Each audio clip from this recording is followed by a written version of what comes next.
नमस्कार।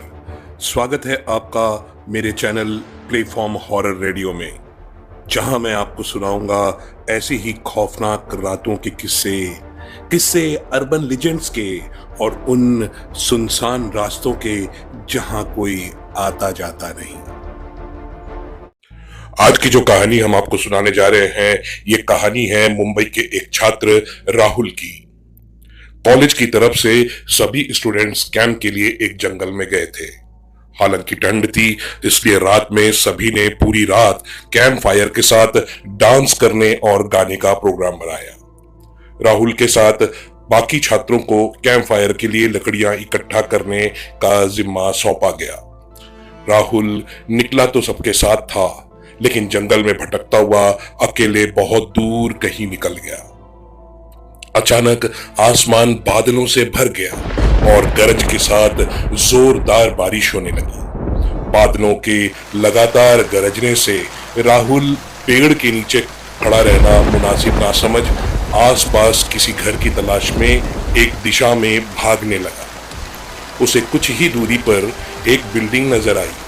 बिल्डिंग रोशनी से पूरी नहाई हुई थी और उसमें ढेर सारे लोग हैं, ऐसा दूर से ही लग रहा था।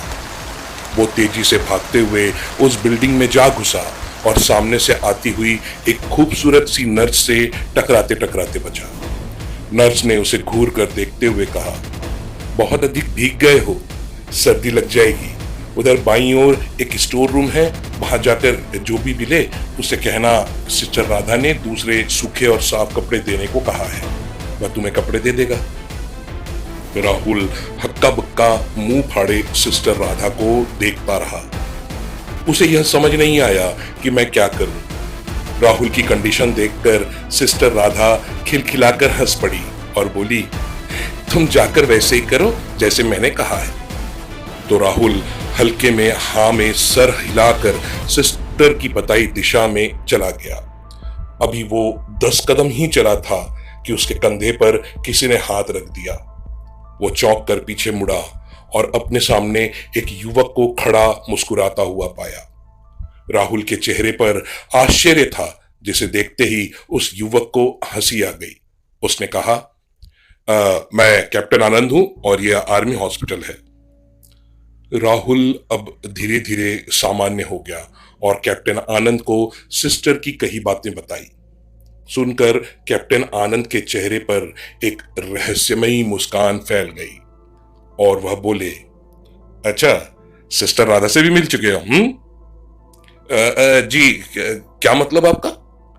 कुछ नहीं, चलो मैं तुम्हें सूखे कपड़े देता हूं, चेंज कर लो, नहीं तो सच में सर्दी लग जाएगी। और राहुल कैप्टन आनंद के पीछे पीछे एक बड़े कमरे पर पहुंच गया। कमरे के चारों ओर हरे रंग के पर्दे लगे हुए थे। एक ओर एक बड़ा सा बेड पड़ा हुआ था और उसके सामने एक सोफा था।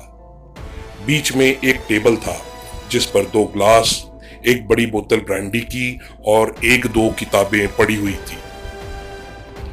कमरे के एक कोने में एक बड़ी सी अलमारी थी, जिसमें से कैप्टन आनंद ने एक आसमानी रंग का कुर्ता पजामा निकालकर उसे दे दिया और कमरे से लगे बाथरूम की ओर इशारा किया।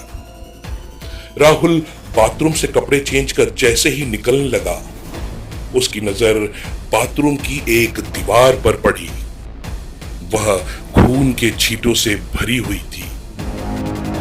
यह देखकर राहुल घबरा गया और जल्दी से बाहर निकलने के लिए मुड़ा ही था कि बाथरूम में लगे आईने में खुद को देखकर चौंक गया। आईने में उसका पूरा शरीर तो नजर आ रहा था, लेकिन शरीर पर से सर गायब था।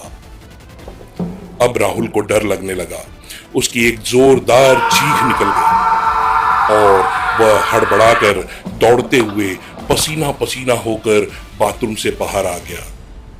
उसे इस तरह बाहर निकलते देख कैप्टन आनंद ने हंसकर पूछा, अरे क्या हुआ? अरे हाँ, तुमने तो अब तक मुझे अपना नाम ही नहीं बताया। राहुल डर के मारे थर थर कांप रहा था और हकलाते हुए बोला, जी मेरा नाम राहुल है, मगर कैप्टन आपके बाथरूम की एक दीवार पूरी खून के छींटों से भरी हुई है और आपकी बाथरूम में लगा आईना भी कुछ अजीब सा है। उसमें मुझे मेरा पूरा शरीर तो दिखाई दिया, लेकिन मेरा सर गायब था। मैं अब बिल्कुल यहां नहीं रहूंगा, भले ही भीग जाऊं, मगर अभी भागते हुए बारिश में अपने कैंप जाऊंगा। कहते हुए वह कमरे से बाहर जाने वाले दरवाजे की ओर बढ़ा। रुको! तभी कैप्टन आनंद की कड़कती हुई आवाज गूंजी। तो तुमने सब कुछ देख लिया? जी जी, क्या मतलब आपका? उसकी आवाज में डर भर गया। मतलब चाहे जो भी हो, तुम अब यहां से नहीं जा सकते। क्या कह रहे हैं आप? मगर क्यों नहीं जा सकता? इतना कहकर राहुल ने बाहर जाने के लिए दरवाजे की तरफ जैसे ही मुड़ने की कोशिश की, दरवाजा अपने आप बंद हो गया। वह दरवाजे को ठोकता हुआ सिस्टर सिस्टर चिल्लाने लगा। बोला, sister sister Radha, please please दरवाजा खुलवाइए। आप ही के कहने पर तो मैं यहाँ आया हूँ। प्लीज प्लीज बचाइए बचाइए। यह सब सुनकर कैप्टन आनंद हंसने लगा और बोला, तुम्हें क्या लगता है सिस्टर राधा तुम्हें बचा लेगी? ये देखो। इतना कहकर कैप्टन आनंद हट गया और उसके पीछे खड़ी सिस्टर राधा जोर जोर से हंसने लगी। जैसे ही राहुल ने पलटकर देखा तो रात के सन्नाटे में खौफ जैसे उसकी रगों में खून बनकर दौड़ रहा था। यह वही सिस्टर राधा थी जो बिल्डिंग के बाहर थी, लेकिन यह अंदर कैसे आई? राहुल चिल्ला रहा था, बचाओ बचाओ, मगर उसकी आवाज बाहर तक नहीं पहुंच रही थी। इतने में अचानक लाइट चली गई और हल्की सी रोशनी के बीच सिस्टर राधा लंबे लंबे नाखूनों, सफेद बालों और सफेद कपड़ों में हवा में उड़ती हुई नजर आने लगी और बोली, एक दिन इसी तरह कैप्टन भी इस बिल्डिंग में आया था, जो बाहर से एक खूबसूरत नर इमारत नजर आती है, लेकिन दरअसल ये एक खंडहर है जहां मेरा साम्राज्य चलता है। जो भी इस इमारत में भूले भटके आ जाता है, यदि उस आईने में उसे अपना सिर दिखाई नहीं देता तो फिर वो यहाँ से बचकर नहीं जा सकता। आज यहाँ तुम आ गए, लेकिन अब बच नहीं पाओगे। इसके बाद अचानक खंडहर में लगी पूरी मशालें अपने आप जलने लगी। उजाला बढ़ चुका था। इस उजाले में दहशत का खौफनाक मंजर राहुल की आंखों में साफ साफ नजर आने लगा।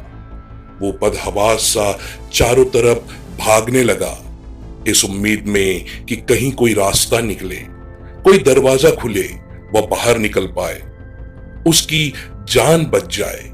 मगर इस खंडहर में चारों तरफ मौत ने अपना खौफनाक जाल बिछा दिया था। जिसे वो सिस्टर राधा समझ रहा था वह तो एक खून की प्यासी चुड़ैल थी। उसके जोर जोर से हंसने की आवाज राहुल की कानों में लगातार गूंज रही थी।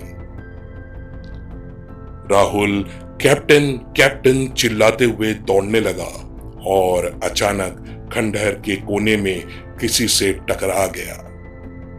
उसने देखा कि ये वही कैप्टन था, मगर उसका सर नहीं था। वह हंसते हुए बोला, अब कहां जाओगे? इसके बाद उस बिना सिर वाले धड़ ने राहुल को उठाया और उस खौफनाक लंबे सफेद बालों वाली और नाखून वाली चुड़ैल के सामने खड़ा कर दिया।